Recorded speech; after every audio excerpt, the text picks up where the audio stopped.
Mule? Yeah, you got the mule. Yes, you like the mule, huh? Yeah. Oh boy. So, tell me about the mule. Yes. Yeah. Tell No. me all about the mules. I'm here. I want to learn about the mules. Guys, my name's Yeah. Dave. This is Steve Edwards, and the host of today's program. You hear him barking. That's Jess. And for all of our canine friends out there, Jess will be translating the entire program into dog. We are animal friendly here, and we do want to communicate with the animals as we have dominion and subdue the land in which they roam. No, I'm just kidding. Jess is a dog. Dogs don't communicate like that with one another, but you probably already knew that. Hey, Steve, it's been a full week since we got together last. How are things out there on the ranch? Oh my God, it's been hot. Guarantee you that one. I got my. You can see I don't have any glasses on. These new. I had these cataracts removed, and I had Lincoln Continentals placed in their place. So I'm doing really good. So I can actually see now. Woo! Awesome. We love to see. Sight is good. And oh my goodness, when you can see the Savior and what He's done, when your eyes are opened like that, it's even better. Folks, my name's Yeah. Dave. This is Steve. Every week we get together to walk you and ourselves into the theme park of Mule and Donkey Land. There's so many different rides, and we want you to have so much fun on each and every one of them, but you gotta know how to ride. And that's what we try to do here. We try to give you all the information that you need. So every ride, every drive, every pack, everything that you want to do with your animal brings joy and not grief. Nobody there. I guess there is good grief, but nobody wants grief. Period. So we want you to enjoy what it is to be a mule and donkey owner, mule and donkey rider. And that's why we do this program. You see, Steve has spent since 1981, which is before I was even born, learning the ways of the mule and donkey. And in that time, he's discovered a lot of things in his training that had to change because it wasn't communicating the way the mule and the donkey communicate. And since then, it's been an ever going growth and joyful process. We want the same thing for you, so we're going to share what's worked for us. Hopefully, it'll work for you as well. There's really only three things we ask, and you can see our friends Dave, James, and Cowboy Ken have already begun. We want to know your name, where you're watching from, and what the weather is like in your neck of the woods today. Say hello to you. Just recognize you, know that you're here, and just say howdy. So if you are a longtime watcher and you've never commented before, today's that day, my friend. Go ahead, put your name, where you're watching from, and what the weather's like, and we'll say howdy to you. The second thing we ask is that you help us make this program awesome by asking any and every mule or donkey question that you got. And I want to give a shout out to Dave O'Brien. Dave O'Brien has been following for just the longest time. I don't even remember when he started watching the program and hanging out with us, but he has done an incredible job of continuing to ask questions even as he's gotten more and more and more comfortable. Steve calls every single client, gets on the phone. He spent a lot of time with Dave, and yet Dave keeps coming back asking more questions. So tip of the hat to you, Dave, and thank you for being an excellent example for all of us, just continuing to learn. And then the third thing that we ask is that you share the broadcast with friends and family. We are about bringing people together here, and we don't want them to find out that you've been holding out on them because that brings fraction. We don't want fraction or friction or breaking apart. We want to bring everyone together, bring this mule and donkey life together. So I want to say hello to Dave watching from East Texas, 85 and nice. Jim is watching from Western Maryland where it's 68 degrees and no humidity. So Jim is celebrating no humidity. Cowboy Ken is watching. Clear, beautiful day, 68 degrees in Connecticut. Marcia is watching from sunny Virginia. Eliza is watching from Sydney, Australia. It means we've gone international. Sunny spring day here today. Judy is watching from Gazelle, California, where it is close to 90 degrees. But it is having nice, cool nights. Brooke is watching with John Boy the Mule in Appomattox, Virginia. It's 73, and she says cold to me. And Steve, get this. David Scholl is here, coming to us from our friends in Australia. We've gone international again. Again, good to have you here. David, give us an update on what you got going on with the breeding program, David. That'd be fun to hear from you. Rory is watching from Southwest Ohio, where it's a nice 76 degrees. Have you talked with David recently, Steve? I have not. Matter of fact, I put this hat on here today thinking about David. David brought this all the way from Australia to me. And this is my Australian hat here, by golly, just right, just dandy, you know. We was planning for you, David. It's good to have you here. Okay, first question of the day comes from Prince. Says, my mule will be too soon. He leads, loads, picks up the feet, can be saddled and bridled. He's pushy and we are working on manners. I would definitely love some training goal ideas for him. What would you say to Prince? Okay, Prince. Hey, you know, you've done a good job. You got all that stuff done. But here's the thing, folks. You know, we think about one main thing for some reason or other. I haven't quite figured out yet. I've done it all my life as well and done that. But when I think about riding, we don't think about groundwork, foundation stuff that's going to get to the riding to do it right. Okay, so what do I mean by doing it right? Well, if they don't stand still, why am I saddling them? If they don't stand still, why am I putting a bridle on them? If they're in my space, why aren't I fixing that? Okay, because when they're in your space, guess what they're doing? And they're being pushy, guess what they're doing? Yeah. Sometimes you got to figure it out. They are trying to be the herd leader. You move over here is what they're saying. So they get pushing, get in your spot. Pretty soon they're moving you over here. They're moving you over there. No, folks. That's why I say you start out first with the come along rope. You start out first doing ground foundation training. That's what you do. Okay. There's where you start. Ground foundation training. They learn to stand still without being tied. They learn to get the bridle on, the saddle on, and all that stuff without being tied. They learn their space. My space, your space. Okay. They learn all this stuff before I put a saddle on. Okay. We always get in our mind, we got to ride. We got to ride. No. You don't have to ride. Riding is the icing on the cake. You got to build the cake. Okay. And the biggest problem with the majority of equine owners, and especially the mule folks now these days, is we don't learn to make their feet be quiet. Number one. Number two, okay, we don't spend time to tell them to go when I want you to go, stop when I want you to go. We don't get into that detail. And here, both these things are really important, because when you get up in the saddle, you're going to be doing those same things right here with your hands. And if they're moving it around, if they're doing things they shouldn't be, guess what? My groundwork is not right. My foundation training is right. So where would I start? I start with the come along rope. I start there, okay? I start doing my ground foundation, and then I go from there into my surcingle work. And then from there, and I'm going to be working with the rope halter with a surcingle, and then the mule riders martingale with a surcingle. And that's what I'm going to be doing. I'm going to be spending time groundwork. A saddle, folks, needs to be the last thing that you even think about. Maybe a couple weeks or so, maybe at the most, before you start riding, you might think about a saddle. But otherwise, it's not important. As a matter of fact, as far as I was concerned, I wouldn't put a saddle on until a couple days before I rode.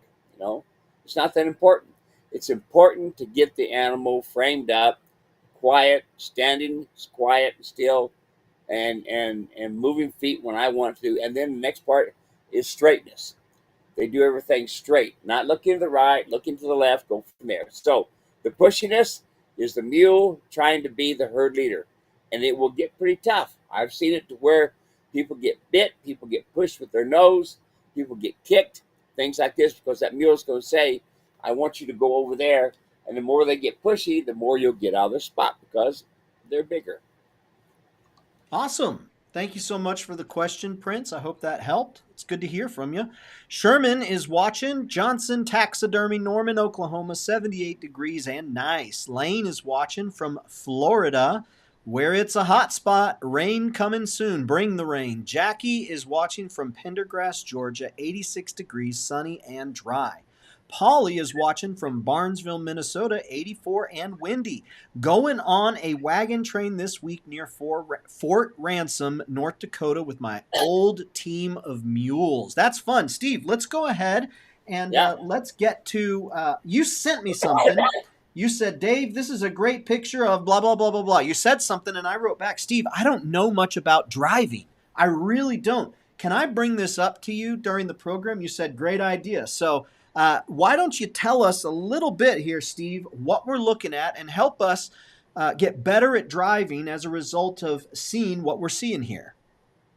All righty. You see, the caption she sent to me is, what was it? My color, my favorite color is disposition or something like that. I forget what it was when she sent it to me. But look at these two mules. Look how their heads are down. Look how their hip, their wither, and their head, it's all even. Look how their nose is on the vertical. You see how relaxed they are? And notice they're both up on the even. They're even. And notice the driver there, relaxed. Matter of fact, the other cowboy that's over there to the right, look how relaxed he is. So, hey, it's what it should be. Everybody enjoying the drive, okay? Mules are all framed up nice. That's what you want to see. That right there is the type of team that you want. Most of the time we get what we say is a willing team. One's willing to do all the pulling, the other one's willing to let it, And you see that because their heads are up and they're pushing against the bit, and just, a bad attitude, but most of all, poor training. So this is a wonderful thing. I love driving. Do you have any more pictures of the driving? Yeah, we do. Give me 1 second here. That's bring the it up. one on the left-hand side, which is called the near mule. That's a Belgian cross mule. And the other little bay mule is kind of there you go. See how nice they're going along? See how their heads are down? That's the way your driving mule should be. That's the way your riding mule should be. Going along, enjoying life, ears flopping, life is good. They could care less about seeing cars and traffic, just going along. And notice the one on the left has a crupper to help hold the breeching back. The one on the right doesn't have a crupper. I don't know why, but that's the purpose of a crupper right there. But you see how relaxed those mules are? Down, their heads are down, they're relaxed. That's what you want to see. Notice the lines. That's the things that you steer with on the right and left side there. Notice how relaxed they are. They're not real tight. They're giving the animals plenty of freedom. That's a wonderful picture. Great driving. Great mules. Great pair of mules. Color doesn't matter anything. That's what she said. She said, color doesn't matter. That was the subject line. I wanted to show a team that validates what you say, Steve, about matching or non-matching teams. How it's more important that they walk and pull together. They work so well, and even though they both did the same route for years with another partner, they both still knew the route. The brown mule is on the opposite side of the pull than he was used to, but they pulled for 3 hours like they had been together for years. So that's what Polly had sent in, and I thought that was real cool that she shared that. Good job, Polly. I mean, that was really nice right there. Nice balance, framed up. That's what I always say, folks. That's balance and framed up. That's nice. And when you can walk along, enjoy life, that's great. So, wait a minute here. Oh, there we go. So the mule on the left-hand side would be called the near mule, or the left side. But proper terminology for harnessing or for being around equine is the left is the near, the right is the off mule. So your bay mule there is the off mule, and your the Belgian mule is the near mule. Okay, and that's a really nice. Everybody's relaxed. That's really nice, Polly. Congratulations. Steve, so one of the things that just blew my mind as I was learning from you over the years just about ground foundation training, come along rope, rope halter, um, teaching them to keep their heads on the vertical, all these different things. One of the things that blew my mind is despite how central it is to teach them to keep their nose on the vertical and their head lowered, despite how important it is, that's actually one of the things that the handler doesn't really need to participate in from start to finish. The animals themselves, with a combination of Surcingle, they actually do the training on their own, and that's what we're going to be talking about in this upcoming tune-up webinar. Will you tell us just a little bit about what it is I'm getting at there and why that matters, why that's important? Sure, you bet. Now, conformation really makes a big difference, folks. If the neck comes up out of the head, it's a lot harder to get one of those kind of, oh, pardon me, got the yawn again there. My goodness. So if the neck comes up out of the shoulder, it's a little bit more difficult because that type of conformation, it's hard on the animal to get his head down, framed up, and bounced up. But you get some of them that are naturally framed up where they're balanced, the top of their hip, top of the wither, top of their head framed up nice. But here's the thing. When they get worried, their head automatically elevates, the nose goes out, and they stiffen up all 5 major neck muscles, and they get worried, and they will take off. Okay. Well, if they have a good solid foundation of surcingle work, starting with the come along first, have a good foundation of that. I mean, with the come along, and then they go into surcingle work using uh, the halter adjusted. And then that's one of the things we'll need to have. Dave is showing how to adjust the halter in our webinar tomorrow. I'm sure you'll have it, and then have them train on their own. So you take the human part out of it, your hands and your legs and your seat. When you're doing this, when you put the surcingle on, that's a strap that goes across the back, and then you tighten it up in the front just like you do front cinch on a saddle. And then you have a breeching on the back. The breeching helps keep the saddle from going forward. And then you tie baling twine to a rope halter, and then you turn them loose. Okay? And then you see the halter really working because there's no weight. It's just baling twine on the ropes, and they're set up just right. And what it does, folks, it naturally teaches the animal, get your nose on the vertical when you have a halter. And then when it comes to the bit, get your nose on the vertical when you have the bit. See, with the surcingle work, the webinar that we're going to be doing tomorrow, the surcingle work takes all the human aspects out. In other words, we move our hands, we too much, legs in the wrong times and things like this, or we get angry, or we get scared. And you see, the surcingle trains your mule without you having to touch them. It teaches them how to be halter trained, how to pack a bit, how to move with the bit in their mouth, all that. Saddling is not the important part, folks. The important part is from the shoulder forward, teaching the animal his head and his neck, teaching that to move correctly. And that's what we're going to do in this webinar. It's going to be pretty awesome.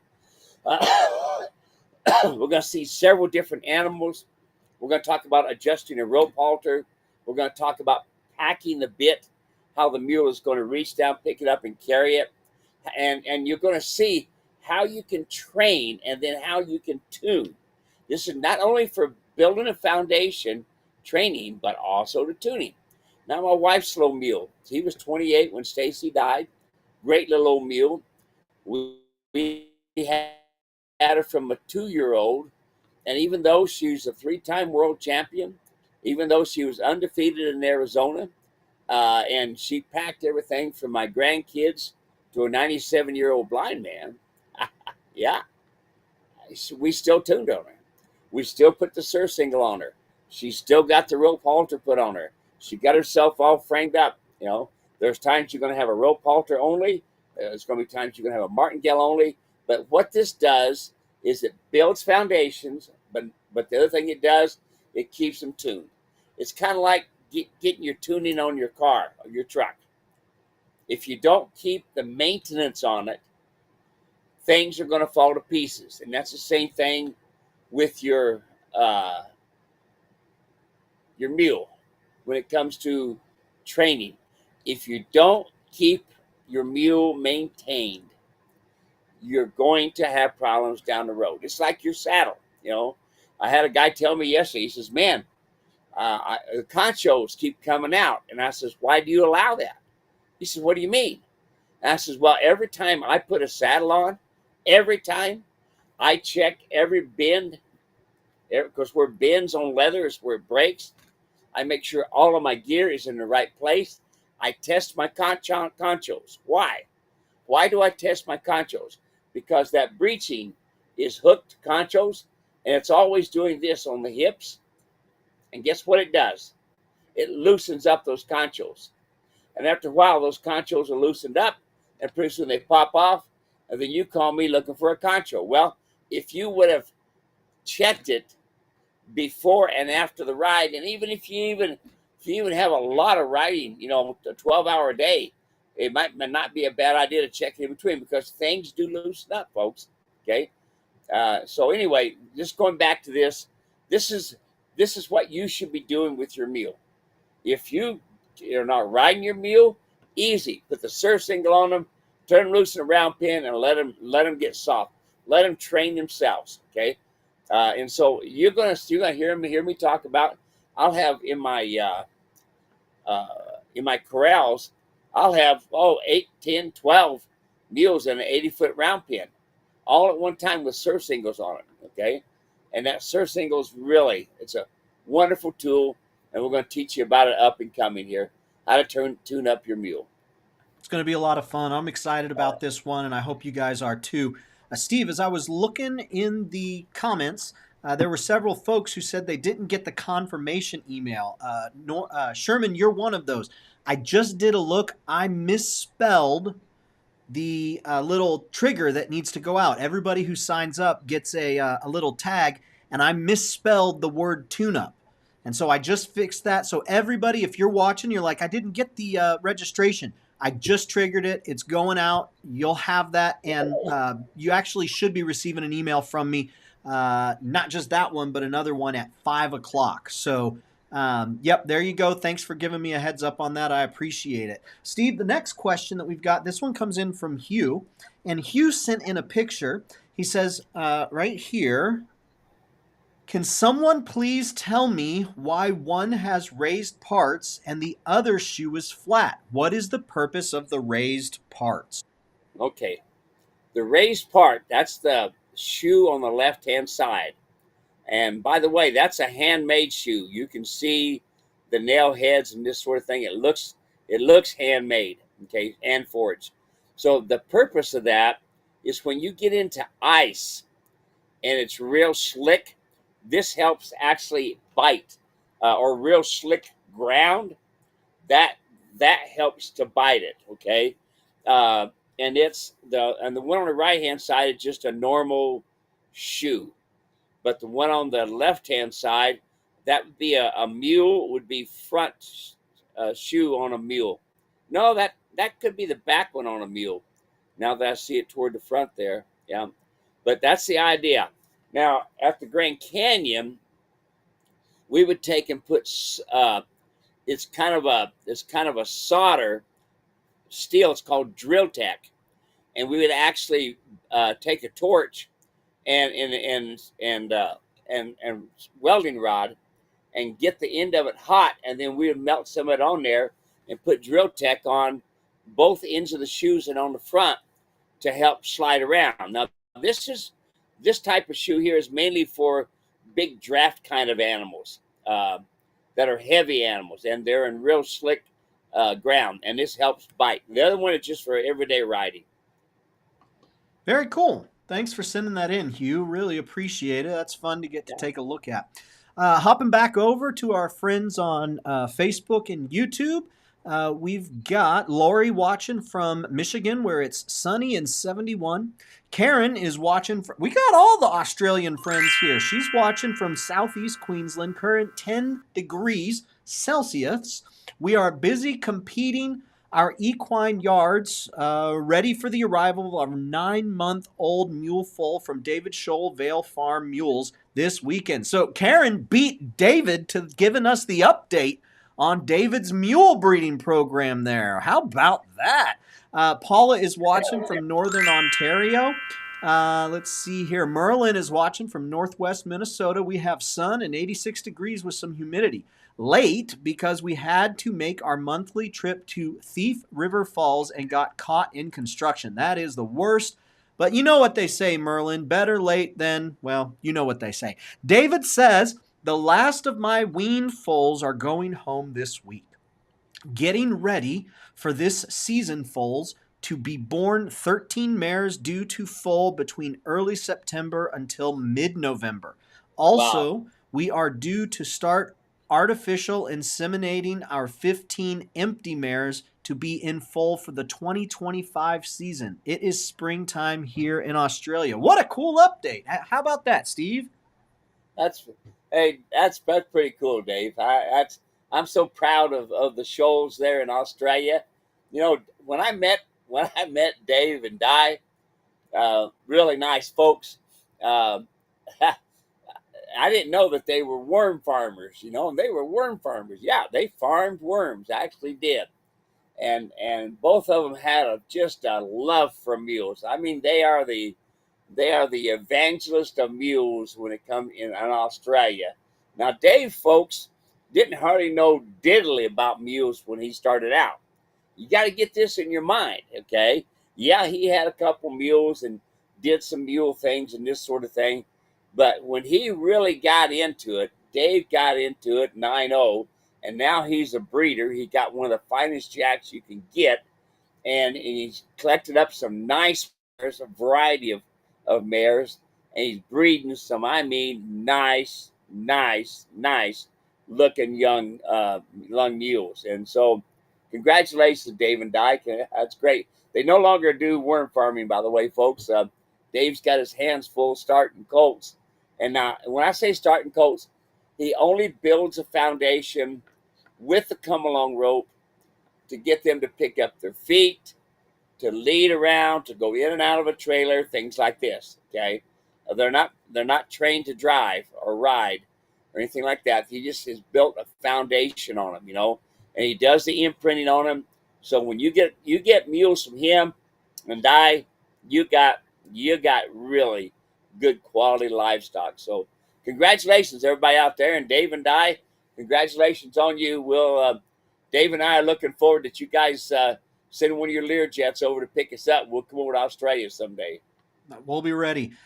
Folks, David Scholl has sent us lots of video. I don't have any on hand this second. I'll see if I can find some. Lots of video doing his ground foundation training with the come-along rope. Steve and David Scholl have spent a lot of time on the phone, especially in the early days, like Steve was talking about there, and just working with that come-along rope. And so I just put a link in the comment section. We work real hard not to say, hey, y'all buy this product from us. But there is one product that we really do stress, hey, this is a difference maker for you. And it's not because it's a big money maker at Queen Valley Mule Ranch. It's because it is a results maker on the ground when you're training. And that's the Mule Ground Foundation starting kit. I just put a link. Comes with the come-along rope. Comes with an adjustable rope halter with the knots in the right places. And then it comes with a training video. And we want you to get that and have access to it, because it is the difference maker when you're doing your ground foundation training. Go check that out. It's the link in the comment section. Anybody with that is going to tell you that it is a huge difference maker, and I think you'll enjoy it too. Next question. This one comes in from Piston. Says, I'm an okay rider. I'm an okay rider, I'd say, but lately I really tense up and I don't know what to do. I don't fall too often, and I don't really know what's caused me to be so tense when I'm riding. I just feel like I have a lot of worry and voices, and I just can't relax about it. I hope that Steve has any advice. Thanks for reading my little small rant. So, Steve, what would you say to someone if they're not feeling confident while riding? How old are you? That's one thing, because you're going to find that once you get over 50, you kind of lose a lot of your confidence. But folks, writing's not the important part. You got to get that in your mind. Writing's not the important part. Start on the ground. Do your groundwork. Do ground foundation. Get them to move their feet. Get them to go across the obstacles. Do everything, especially that I show in that video when I'm working with that Buckaroo cowboy there in Montana. Doing all of that is far more important. Is a good confidence builder, because you're doing it on the ground with simple, easy movements. At first, it's hard, but then it gets easier and easier. So where I would start, ground communication, using the come along rope. Get you that ground communication kit and start there and start building up your confidence that way. Yeah, that's really, really important. Confidence is such a huge thing. And Steve, a lot of folks don't realize it. I know that the hair and just the overall demeanor that I present shows that I really, I've got the ranch. I am the West man. I've got the livestock. I know that it just doesn't look like it, but I haven't spent my life around livestock and around big animals. And I'll tell you, that just stepping into the quarters or into a round pen with an animal, like it is a confidence shaker. And I love what you've been saying about, hey, build that confidence on the ground. You don't have to build your confidence in the saddle where you are at the mercy of the animal. You can do Yep. it on the ground where you can back away if you need to. You can get out of there. You're not at the mercy of them deciding to go and do what they want. And then as they see you as the herd leader, which is what I've learned, when they start to see me as the herd leader and my confidence as the leader, like they feed off of that, and that builds my confidence. So great Yeah. question, Piston. Thanks for sending that. And then Really appreciate it. And then on Yeah. that rope halter, you adjust the rope halter, folks, for your mule. This is not just a halter you put it on and it's ready to go. You adjust the knots so that the knots are in the perfect place. You adjust the strings so that that's all in the perfect place. Now you're going to see that tomorrow in the webinar. You'll see me adjusting one on a video.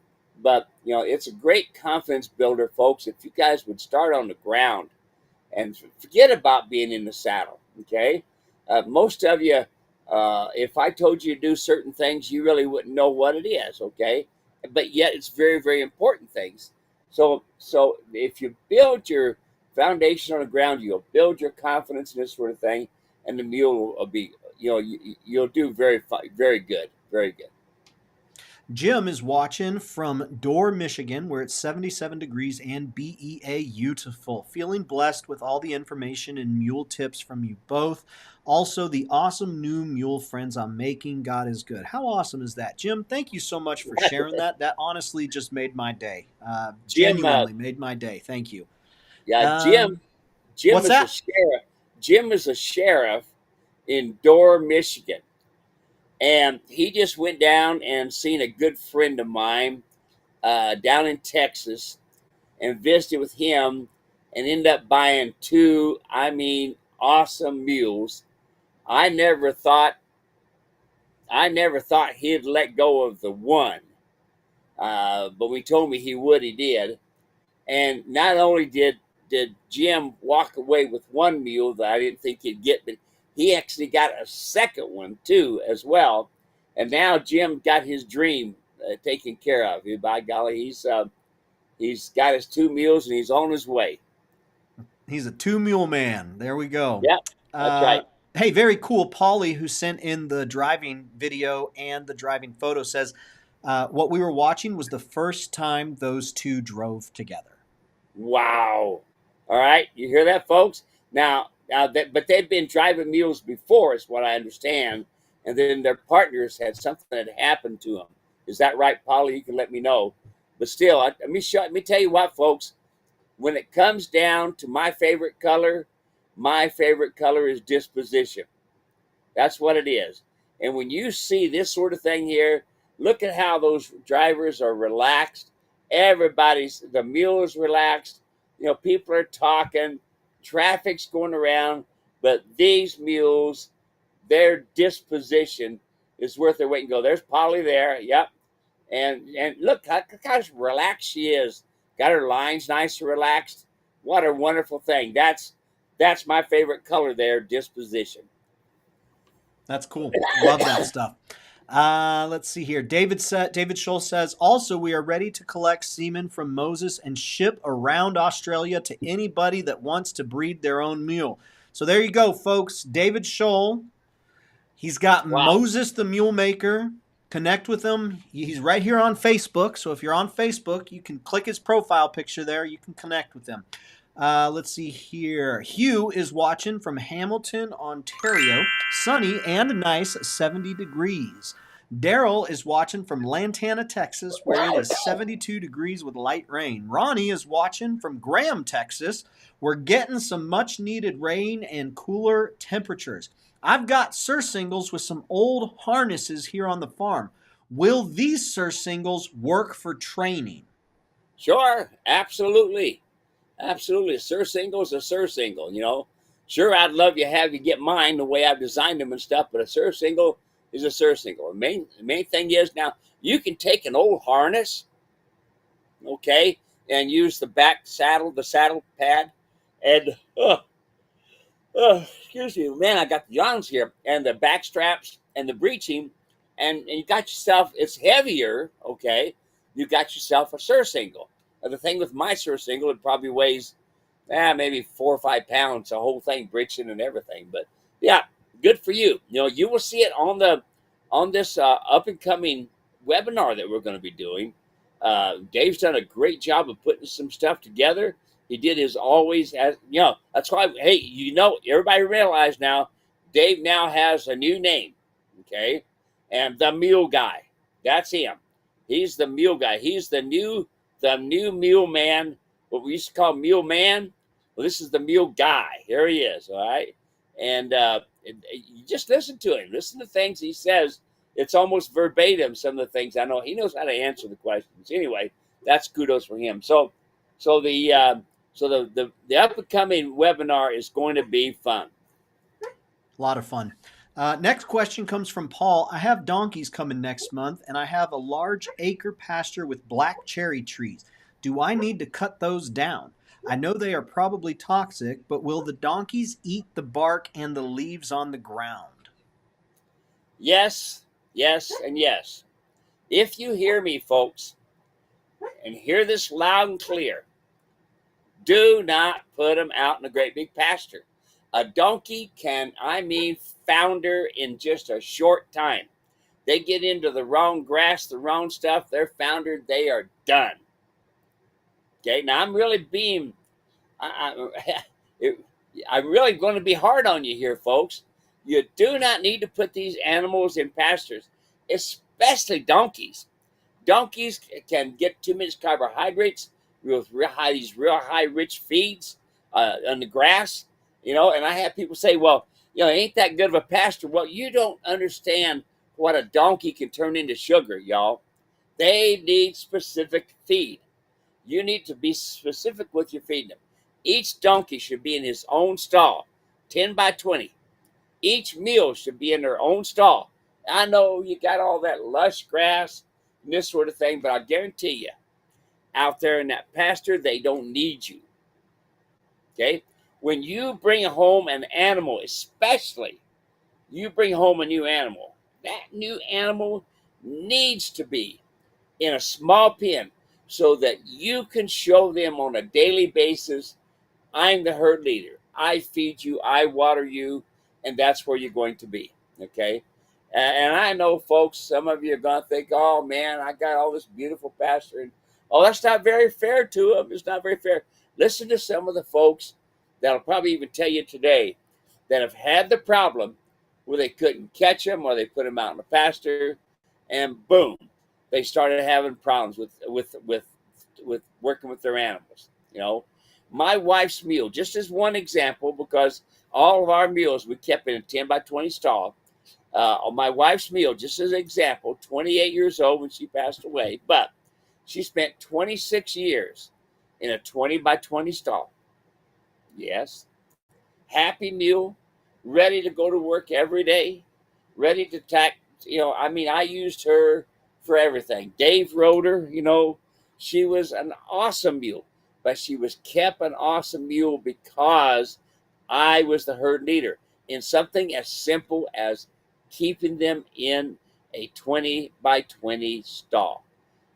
They don't need to be. I ran my cows, folks, on 55,000 acres, but that's a cow. Okay? I'm feeding them to fatten them up and to breed, not a mule. They can founder so easy, folks. Listen, foundering is not good. If you really want to take care of your animals, when you're cleaning up stalls in the morning, you look at their poop, you can see how healthy they are. You can watch them urinate, you see how healthy they are. You see how much water and salt they're having. You see how healthy they are. You see? You can't see that in a pasture. And each donkey has its own feeding program. Some might need a little bit less than others. Some might need a little bit more than others. It also depends on if you're training or riding. You change your feed accordingly. You can't do that out there. Now, just to give me a little test, let me just go to the human form here. All right? That pasture is a great big smorgasbord out there for the mules and donkeys. Yeah, that's what it is. What I want you to do for the next 2 months is to only go eat at a smorgasbord only. I want you to weigh yourself before and afterwards. And guess what? You're going to gain weight. Yes, you are. Okay. These mules and donkeys don't need it, folks. So I'm telling you, you don't want to see what founder looks like. It's horrible. And there's so many different forms of it too. And let me tell you something else, folks.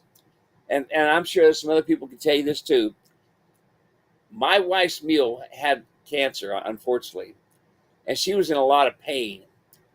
And we'd given her different things to try to make things easier on her.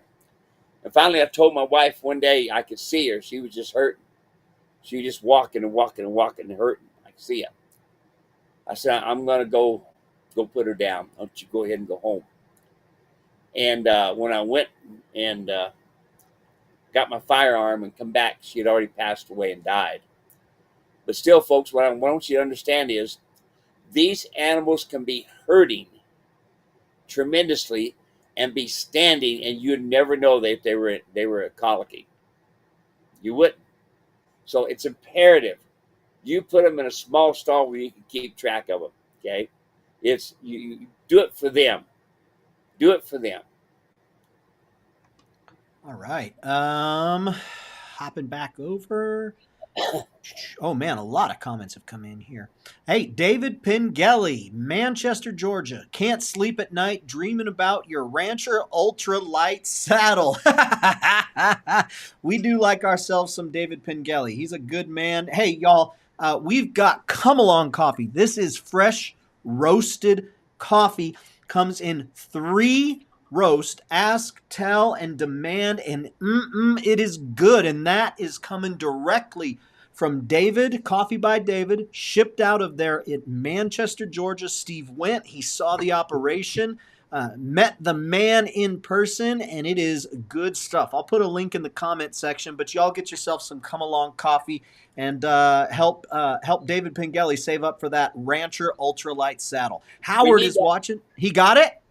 No, we need that coffee, Dave, at Shelbyville. Coffee so Dave, at the Shelbyville. Coffee at Shelbyville. I'm not gonna sell it, but I'm gonna give it away. But I want people to see and smell it. You can smell it in the bag, huh, Dave? That's right. It is Oh, very, very good. Three oh. roasts: ask, tell, and demand. All right. Howard is watching from South Carolina. Says, how long at a time do you leave them in the Surcingle? Well, Howard's trying to jump the gun here a little bit. He's trying to get us to show some of our cards for tomorrow night. Steve, give him a little bit of a taste of what we'll talk about tomorrow. Okay, here's your little bit. Don't ever put a time frame on it. Okay, we're done. Okay, so what I'm saying to you folks, never, ever, ever put a time frame. I'm going to do it for 10 minutes and I'm done. No. When the animal has it. Always get this in your mind, folks. When the head is elevated, they don't have it. They're concerned. When the head is down and the eyes are big and brown and they're relaxed and the ears are flopping, they're starting to get it. Okay, so now I put the surcingle on them. I put them all together with the rope halter, and then I turn them loose and I walk out of the corral. I never, ever, ever, ever move them around right off the bat. I always turn them loose and just let them figure it out. Okay, now watch them. When you start seeing them get relaxed, when the head starts coming down and nose on the vertical, that means they're starting to listen to the pressure points of the rope halter on their nose. When the head is down, the nose is on the vertical. And when they do that and they're relaxed, that's one. And remember, everything in threes. Now watch the animal. He moves around a little bit more. And as he moves, he elevates his head a little bit, and then he puts his head back down and gets relaxed. Nose goes on the vertical. That's two. Now you're sitting watching the animal again. Pretty soon he brings his head up, goes to moving around, walking a little bit more with this come along rope on, with this, with the rope halter, with the surcingle on, and he's relaxed. And he stops again. His nose goes on the vertical. That's three. I'm done today. I go in, take him over. Matter of fact, I'll tell you what I do a lot of times, folks.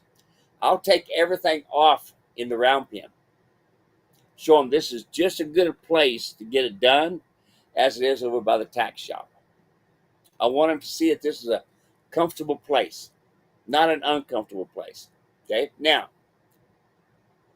I'll take that stuff off, and then I'll come back, get the mule, lead him out, put him in the corral. Now the next day, I'll do it again, and you'll see them get faster. Remember, folks, everything 3, 6, 9, 12. Now tomorrow at the webinar, I'm going to give you the whole enchilada, okay? And you're going to see it with these different mules. I'm going to talk about it with these different mules, all right? Be prepared to be amazed. It's going to be good. All right. Next question. This one comes in from Tark. He says, do mule colts still need to be gelded to avoid studdish behavior? I know they are naturally sterile, so pregnancy isn't necessarily a concern with them, but I'm not well versed in the mule world. What would you say to Tark? Okay, Tark, if you want the meanest, nastiest animal in the world, you don't castrate that mule. But if you want a gentle, good, easy going, you castrate that mule just as soon as them testicles are hanging down. You got 2 testicles, you get your knife out and you make them puppies go away. All right? Right away. Just take that, make a slice in the pocket, pop them out, scrape them, and do the same thing on the other side. Put a little bit of pine tar and linseed oil on it, and call her good. Then you're done. I like to gel mine just as quickly as I can. And I can tell you that if they're old enough and they're eating hay and this sort of thing, the day I castrate them is the day they leave mama. Okay? So it just depends on your timing, but I castrate them right away. Otherwise, you will have the meanest, nastiest animal God ever put on this earth. Great question. Thanks, Tark. Appreciate that. Let's see. Edna is watching from Spring Hill, Florida. Cloudy and warm, 81 degrees. David's foals are awesome. Hello, Joy from Queensland, Australia. There you go. Another endorsement for the Mule Guy of Australia. Marcia is watching. Let's see here. He's the Australian George Washington, she says about David There you go. Scholl. Let's see here. Karen is watching with Ava in Plattsburgh, New York. 70 degrees and beautiful today. Good to have you here, Ava. I know you were out playing in recent weeks. We're so glad that you're here hanging out with us. Polly says, yes, I have lost 2 driving mules since July. These are the 2 I have left. So that was in response there to what you had said earlier, Steve. Jack from Johannesburg is watching, 72 and sunny. David Pengelly says, an old cowboy told me a good mule is the right color. There you go. A good mule is the right color. Marcia says, save that cherry wood for smoking your meat if you do that. It works. Hey, that's a great idea. I want to get a smoker. Yeah. I got a Blackstone, and so I've been griddling everything. I sure would love to get a smoker, and I'm going to smoke and griddle, and I'm going to have a shirt that says smoke and griddle. Hannah's watching from Dunedin, Florida, 86 degrees, thunderstorms, God bless America. Myra is watching from California.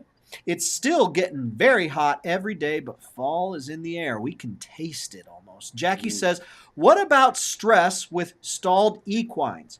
I have a stallion that wind sucks and a 7-year-old mule that is crewing stall post. Aren't they healthier outside and moving? How about a paddock half acre? Well, you all are welcome to do whatever you want to do, okay? Wind sucking is not from being in a small stall, okay? Cribbing is not being from in a small stall. They can still crib on 2 acres. Find a tree, find a post, find an old stump. They'll still do it, okay? Wind sucking is a bad behavior, and be honest with you, folks, I wouldn't have one on my property. They create a lot of problems. So, wide open spaces, you're welcome to do what you want to do. All right? But I've owned a lot of mules in my life. A lot of mules. And again, I told you about my wife's mule. 26 years at a 20 by 20 stall. Happy mule, okay? Tom and Katie, my Shire mules, okay? They were 17-hand Shire mules. 2,100 pounds. I mean, they were big old mules. Each one had a 20 by 20 stall, okay? And when we had the room, I'd pull out another stall or 2 and give them another 10 foot, okay? Because they were pretty good sized mules, okay? But they spent all their life in that stalls, all their lives, okay? And when the mules come to me for training, they didn't go out in no pastures. They went to work, okay? And I can also tell you that their mindset is so much better when they're in a stall. So much better. Literally, this is my time frame. I feed at night. I feed each mule according to what he needs. One time that night, okay? They got their feeding. It's correct. It's correct for each mule. They got their own water. They got their own salt. Vitamins and minerals are in their feed. They're ready to go. They eat and drink all night. The next morning, I open the gate, and guess who's at the gate? A mule. Waiting. Every mule is at the gate, ready to go to work. They've drank all night. They fed all night. I didn't have to get up at 3 o'clock in the morning to give them breakfast, No, 3 o'clock in the morning, a lot of times I was out punching cows, all right, and working. So that's what they got. And because of the routine, every mule was at the gate every morning. Every mule at the gate, ready to go, okay? Some would go on a hitch and rail. Some would go in a hitch for wagons. Some would go in a surcingle in a round pen. Some would go on the hot walkers. Some would get saddled and get rode, you see?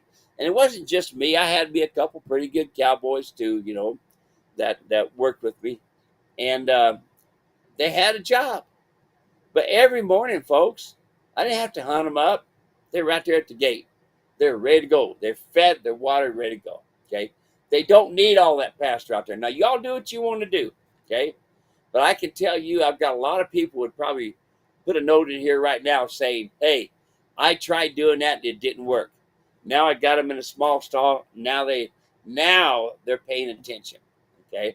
And especially folks when they're training, you've got to keep them in a small stall. It makes their mind so much more better. Okay. And remember I talked about the health aspects? You cannot tell me how healthy they are out there in that pasture. You can't do it. You want a founder one? Put them out there. Okay? They don't need it, folks.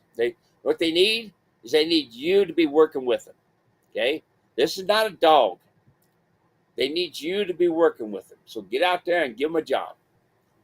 Awesome. Let's see here. Rocky, Jody, and Larry watching 90 degrees. Great advice. Love your hat. Bullet list there. It's good to hear from Rocky, Jody, and Larry. 90 degrees. Great advice. Love your hat. Thank you for tuning in. Guys, it's always good to hear from you.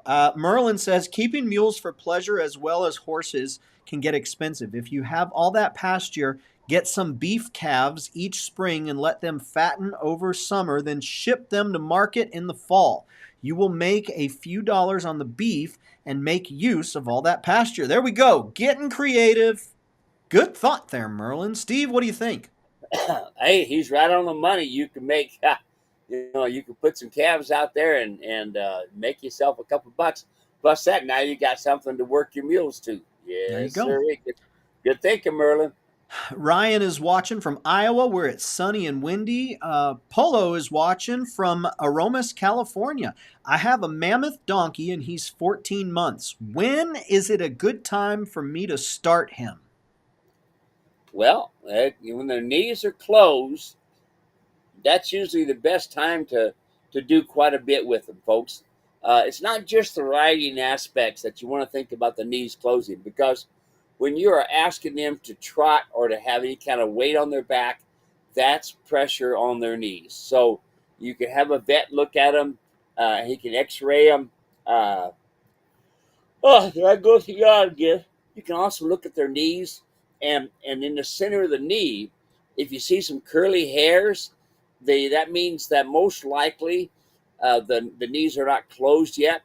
But if you see a lot of straight hairs coming from the top and coming down, usually their knees are closed. But to make sure, and to make really sure, you really should have the vet do an X-ray on them, sonogram, something like that, and to make sure that they're right, because you don't want to cripple them, because you can do it pretty easy.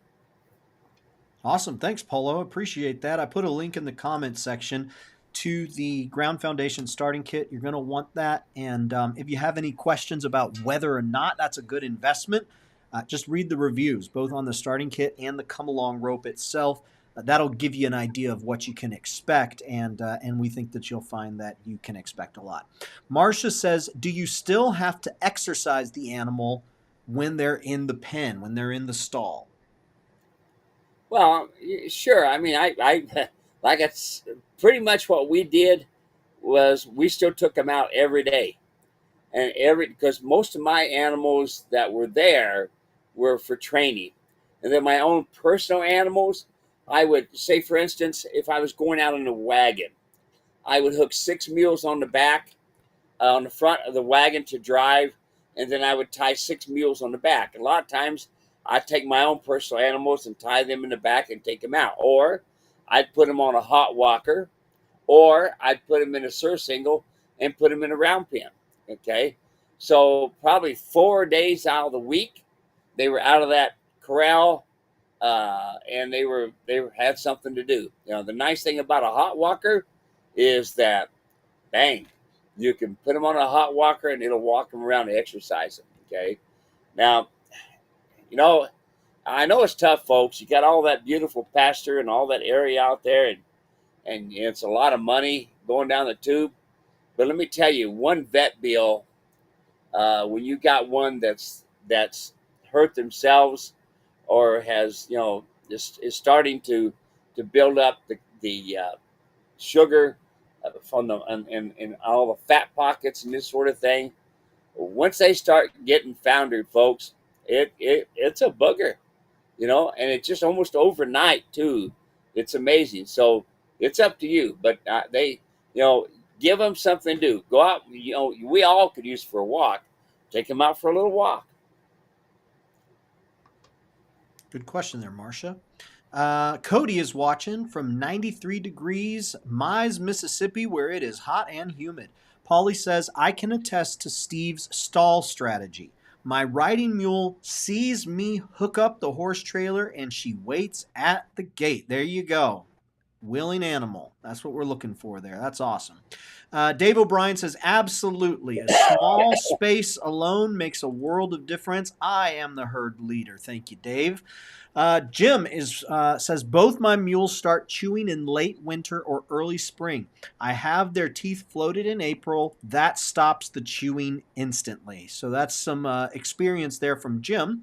Bill chiming in, sharing to Indiana and Ohio pages. We appreciate it. Hannah says, put me on the webinar. Okay, so that's it for today, folks. But I want you to see that here's the page right here.